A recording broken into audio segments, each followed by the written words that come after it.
सोचिए, आप एक ऐसी जगह पर फंस गए हैं जहां समय आपके लिए रुक गया हो। आपके आसपास सब कुछ वही का वही है, लेकिन पृथ्वी पर हजारों साल चुटकियों में गुजर रहे हैं। ऐसा ही कुछ होता है आज की इस कहानी में। एक ऐसी दुनिया जहां समय का खेल ही सब कुछ बदल देता है। एक आर्कियोलॉजिस्ट जंगल को एक्सप्लोर करते हुए एक अजीब गुफा के पास जाता है जो घास फूस से ढका नहीं था। उसके मन में जिज्ञासा जगी और वो तुरंत गुफा के एंट्रेंस पर गया। वहाँ पहुँचते ही उसने अंदर एक इंसानी आकृति को सीधा खड़ा देखा। उसने उस व्यक्ति को कई बार बुलाया पर कोई जवाब नहीं मिला। ये देखकर हॉपर को कुछ समझ आया और वो तुरंत अपने कुत्ते को बुलाकर वापस घर की तरफ चल पड़ा। अपने स्टूडेंट से अलविदा कहकर और अपना सामान पैक करके वो फिर से जंगल के लिए निकला। सबसे पहले हॉपर ने गुफा के एंट्रेंस पर रोप्स लगाई ताकि सेफ्टी बनी रहे। फिर अपने कुत्ते को साथ लेकर वो केव के अंदर जाने लगा। जैसे ही वो गुफा के एंट्रेंस के पास पहुंचा, डॉग ने आगे बढ़ने से बिल्कुल मना कर दिया।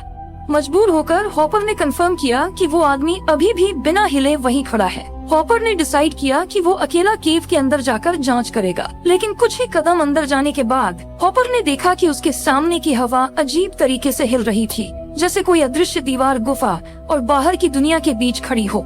ये अजीब चीज हॉपर की जिज्ञासा को और बढ़ा गई। बिना कुछ सोचे समझे उसने गुफा के अंदर और गहराई में जाने का फैसला किया।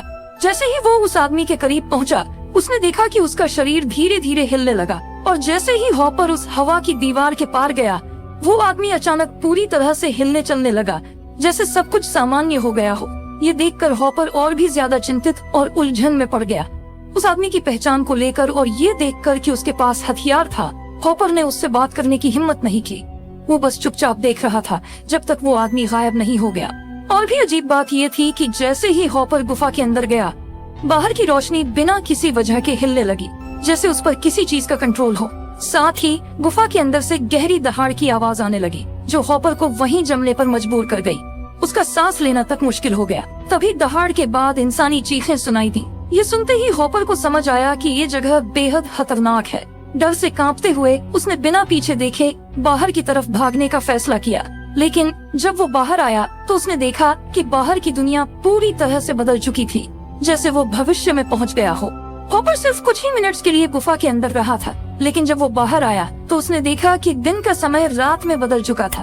और सबसे अजीब बात ये थी कि जो डॉग एंट्रेंस पर होना चाहिए था वो वहाँ से गायब था। एक छोटी सी तसल्ली ये थी कि उसकी कार वहीं अपनी जगह पर थी, लेकिन जैसे ही वो करीब गया उसने देखा कि कार पूरी तरह से झाड़ियों से ढक चुकी थी और अब स्टार्ट होने का नाम नहीं ले रही थी। शुरू में हॉपर को लगा कि कोई उसके साथ मजाक कर रहा है, लेकिन जब उसने अपना आईडी कार्ड देखा जो ऑक्सीडेशन की वजह से पीला पड़ चुका था, तब उसे समझ आया कि मामला सीरियस है। फिर भी उसके पास इस सब के बारे में सोचने का समय नहीं था। उसका बस एक ही ख्याल था, इस अजीब और डरावनी जगह से जितनी जल्दी हो सके निकल जाना। अचानक हॉपर की नजर एक गाड़ी पर पड़ी जो रास्ते में खड़ी थी। उसने जोर से आवाज लगाई, लेकिन कोई जवाब नहीं मिला।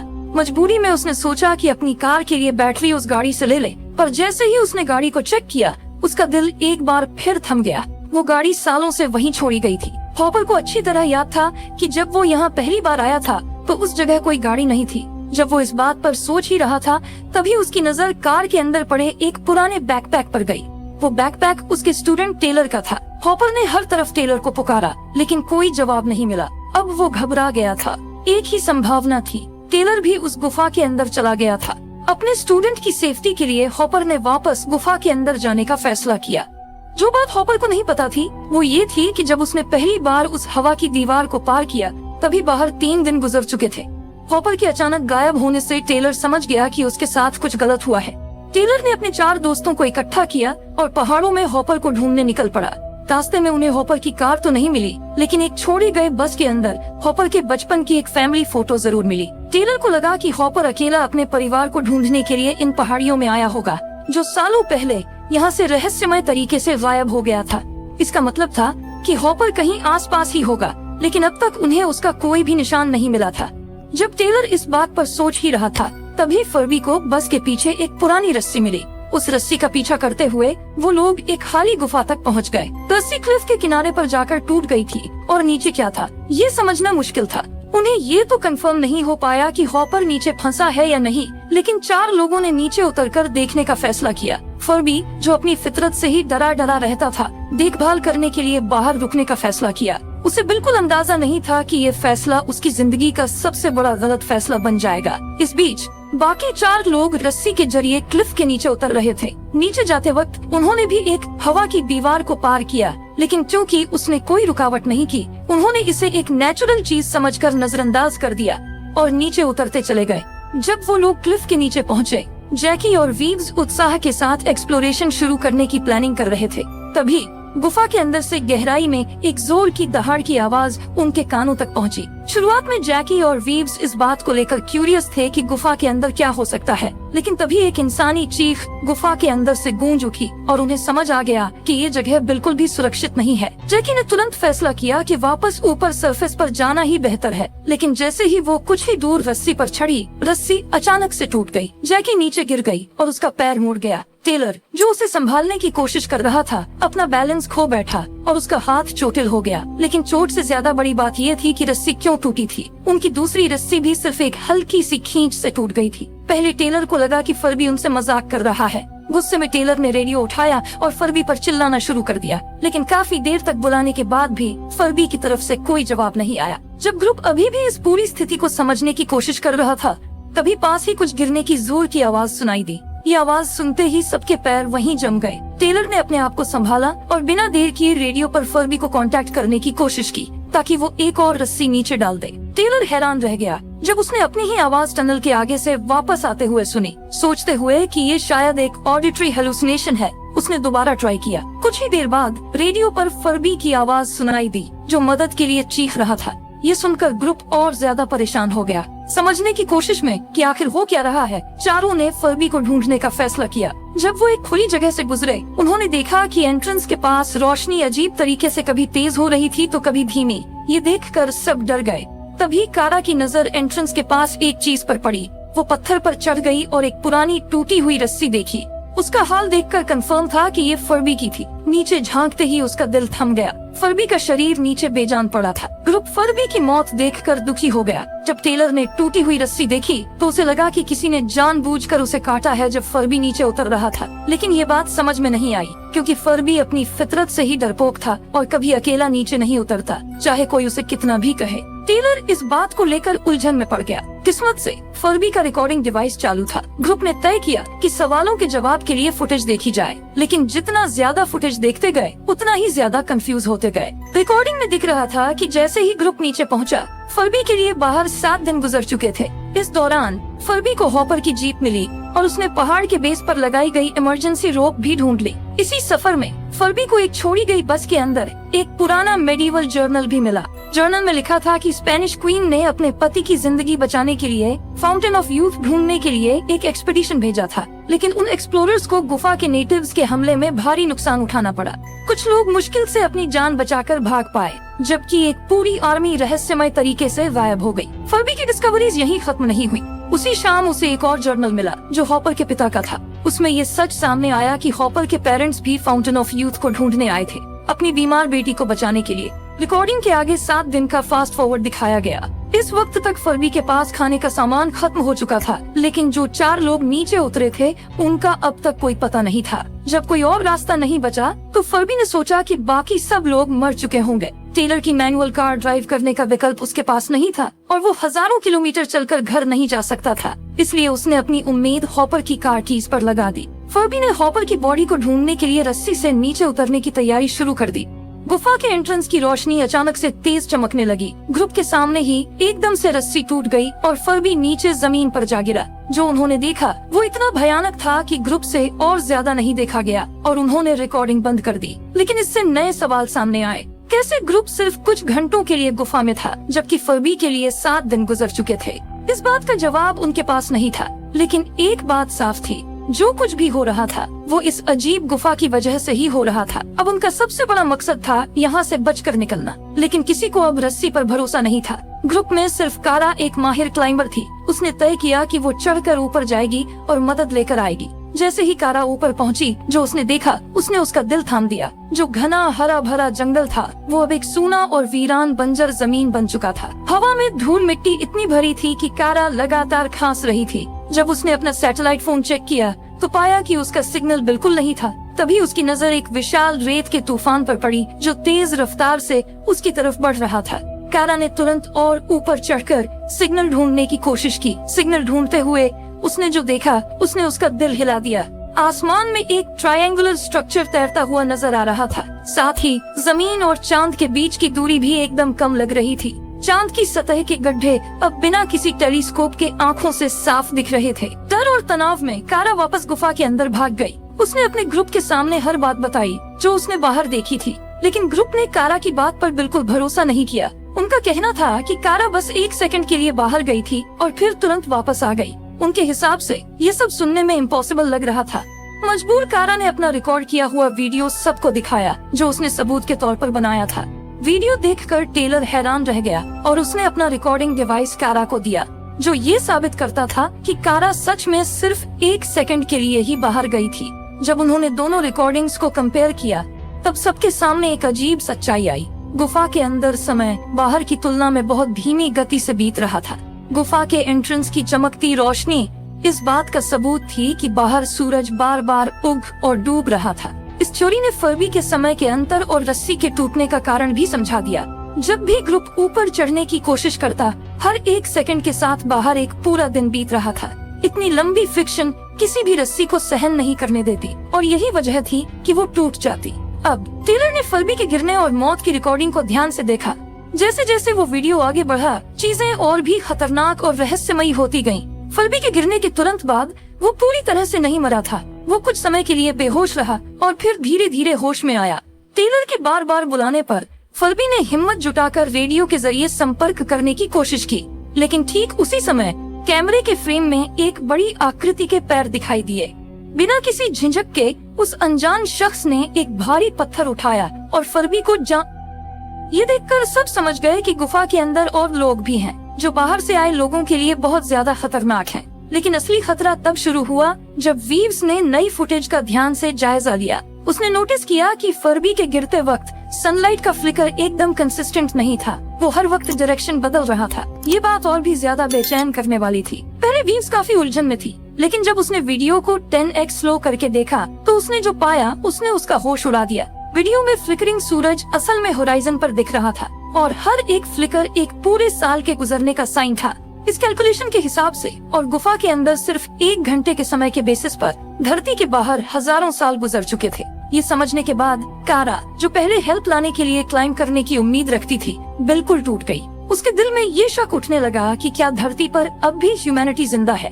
कारा ग्रुप के साथ इस बात पर चर्चा कर ही रही थी, तभी एक चमकता ब्लू रॉड अचानक से गुफा के एंट्रेंस से नीचे गिरता है और जमीन में जाकर धंस जाता है। ग्रुप अभी ब्लू रॉड के लैडर में बदलने को समझने की कोशिश कर ही रहा था कि तभी एंट्रेंस पर एक अजीब सा आदमी दिखाई दिया। उसने मास्क पहना हुआ था और उसकी हाइट लगभग 10 फुट थी। उसे देखकर ग्रुप काफी डर गया और समझ नहीं पाया कि ये इंसान है या कुछ और। वो आदमी बस चुपचाप उन्हें देख रहा था, बिना कुछ बोले। सब लोग एकदम डर गए।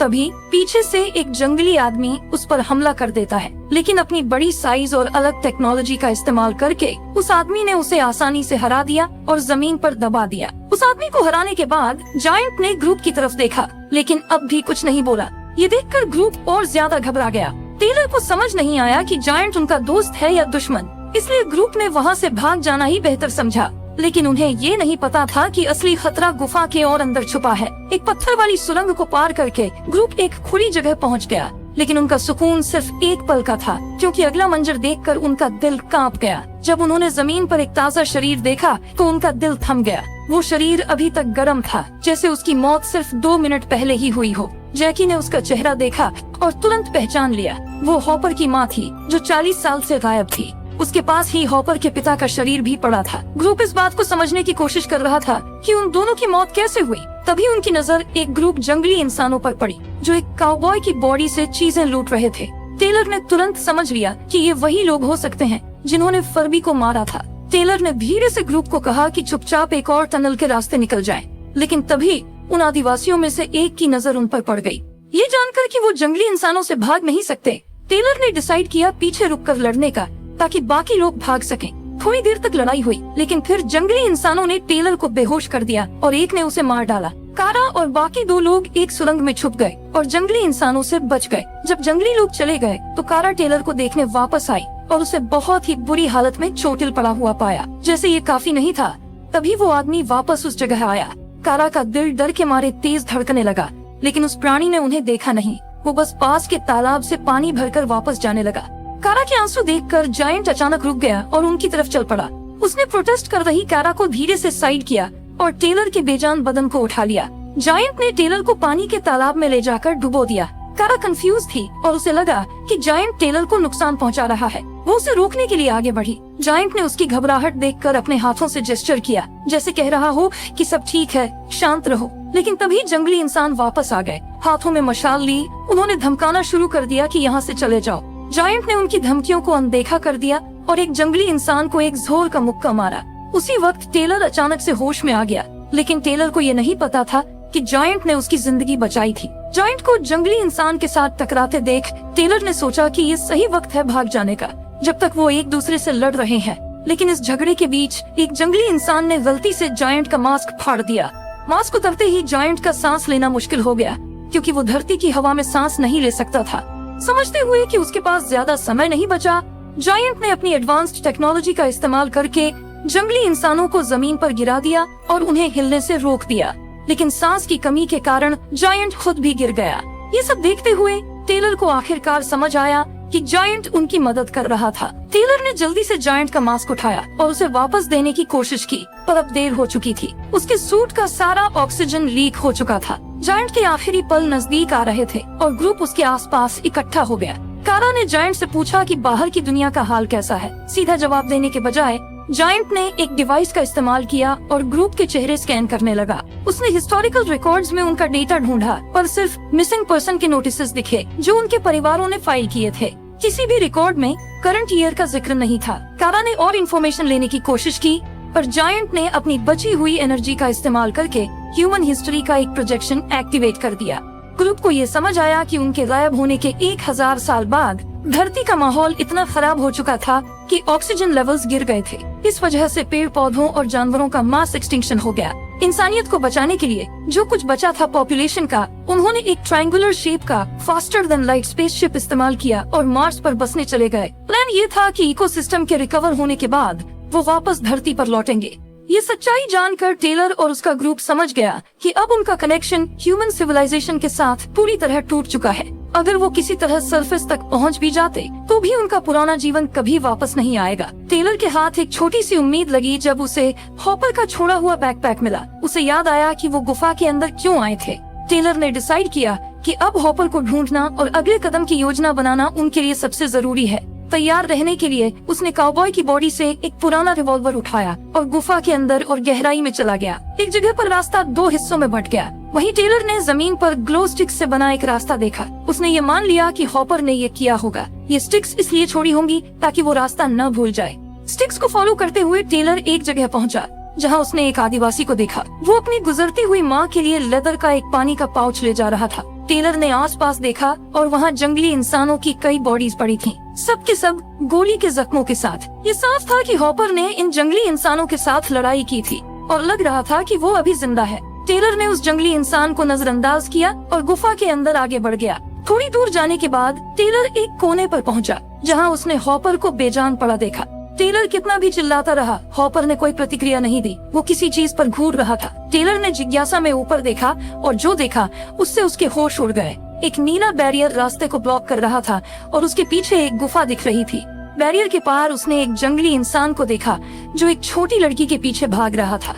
हॉपर ने टेलर के कंफ्यूज्ड चेहरे को देखते ही समझाया, वो लड़की मेरी बहन है। उसने बताया कि गुफा के अंदर वक्त बहुत धीरे चलता है। वो जगह जिसमें वो थे बाहर से देखने पर बिल्कुल फ्रोजन लग रही थी, जैसे समय वहीं रुक गया हो। हॉपर ने बताया कि ये तो बस शुरुआत थी, असली राज तो उस गुफा के अंदर था। गुफा के अंदर एक अजीब नजारा दिख रहा था। कुछ मेडिवल के सैनिक जंगली इंसानों के एक झुंड के साथ लड़ाई कर रहे थे। ये शायद स्पेनिश क्वीन की खोई हुई सैनिक फोर्स के लोग थे। बाहर दुनिया में सदियां बीत चुकी थीं, लेकिन गुफा के अंदर ये लड़ाई अभी शुरू ही हुई थी। गॉर्ज के अंदर समय इतना धीरे बहता था कि उसे समझना मुश्किल था। टेलर हॉपर की बहन को बचाने के लिए उस बैरियर की तरफ बढ़ने लगा, लेकिन हॉपर ने उसे तुरंत रोक दिया। हॉपर ने टेलर को वार्न किया कि अगर वो एक पल के लिए भी उस गुफा के अंदर गया तो जब तक वो वापस आएगा बाकी सब लोग मर चुके होंगे। उनके पास एक ही ऑप्शन था, जितनी जल्दी हो सके गुफा से बाहर निकल जाना। टेलर ने हिचकिचाहट में हॉपर की बात मान ली और उसे वहाँ से निकालने की कोशिश की, लेकिन हॉपर के सीने में एक भाला घुसा हुआ था जो उसे हिलने भी नहीं दे रहा था। उसी वक्त लड़की ने जो जादुई पानी जंगली इंसान पर डाला था, उसकी वजह से वो एक एक करके उठने लगे। अब ये तय था कि अगर कुछ नहीं किया गया तो उनमें से कोई भी जिंदा नहीं बचेगा। हॉपर ने हालात को समझते हुए टेलर से रिवॉल्वर मांगी और कहा कि वो अपनी बची हुई स्ट्रेंथ का इस्तेमाल करेगा ताकि बाकी सबको एस्केप करने का वक्त मिल सके। हॉपर ने चिल्लाते हुए टेलर को बोला, भाग जाओ जब तक टाइम है। उसकी चेतावनी सुनते ही ग्रुप ने बिना वक्त गवाए टनल की तरफ भागना शुरू कर दिया, अपने पुराने एग्जिट की ओर। और जब वो एंट्रेंस पर पहुंचे तो उन्होंने देखा कि चमकती हुई सफेद रोशनी अब एक स्थिर हरे ग्लो में बदल चुकी थी। सब कंफ्यूज हो गए, लेकिन समय कम था। वो जल्दी से जायंट की लैडर की तरफ बढ़े ताकि बचकर निकल सकें। जैसे ही वो लैडर के पास पहुंचे, उन्होंने देखा कि एंट्रेंस अब एक चमकते हुए हरे लिक्विड से ब्लॉक हो चुका था। नीचे जंगली लोग देख रहे थे। अपने ऑप्शंस को समझने के बाद कारा ने झिझकते हुए अपना हाथ लिक्विड के अंदर डाला, पर जैसे ही उसने उसे छुआ, एक अनजान प्राणी ने उसे जोर से अंदर खींच लिया। कारा ने पूरी हिम्मत लगाई और संघर्ष करते हुए अपने सर के बल सरफेस पर वापस आई, बिल्कुल एंट्रेंस के पास, जहां टेलर ने उसका हाथ पकड़ लिया। नीचे जंगली इंसानों का नेता लैडर के चमकते हुए बटन्स को जिज्ञासा से देख रहा था। उसने एक बटन दबा दिया और उसका नतीजा तुरंत दिखा। टेलर और बाकी सबका संतुलन बिगड़ गया और वो गिरने लगे। इस अफरा तफरी के बीच कैरा पूरी तरह से पूल के अंदर खींच ली गई। लेकिन अजीब बात ये थी कि पूल के अंदर जो क्रीचर था, उसने कैरा को नुकसान पहुंचाने के बजाय उसके चेहरे पर एक ऑक्सीजन मास्क लगा दिया। कैरा के नजरिए से देखा जाए तो टेलर और बाकी लोग एकदम जमे हुए दिख रहे थे, जैसे समय ही रुक गया हो। तभी 3 इलेक्ट्रॉनिक टेंटिकल्स पूल से निकले और बिजली की गति से गुफा के अंदर बढ़ने लगे। टेंटिकल्स ने टेलर और उसके ग्रुप को पकड़ लिया, उन्हें कसकर बांध दिया और हवा में उठा लिया। नीचे खड़े जंगली इंसानों की आंखों में हैरानी और सदमा था।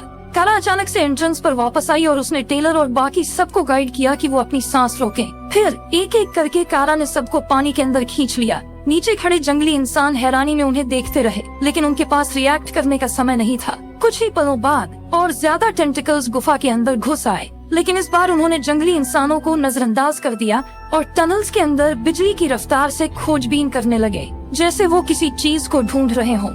सीन बदलता है और फरबी को पानी के एक पूल में अचानक होश आते हुए दिखाया जाता है। उसने अपने आसपास देखा और सब कुछ अजीब था। उसके सामने एक विंडो से धरती छोटी होती हुई दिखाई दे रही थी, जैसे वो स्पेस में जा रहा हो। फरबी समझने की कोशिश कर ही रहा था कि वो क्या देख रहा है, तभी हॉपर अचानक पानी से बाहर निकला। दोनों एक दूसरे को देखकर हैरान थे, लेकिन कुछ बोलने का मौका मिले उससे पहले टेलर और बाकी लोग भी वहाँ आ गए। उन्होंने नए यूनिफॉर्म्स पहने हुए थे। हॉपर के माता पिता और उसकी बहन को भी जादुई पानी के जरिए बचा लिया गया था।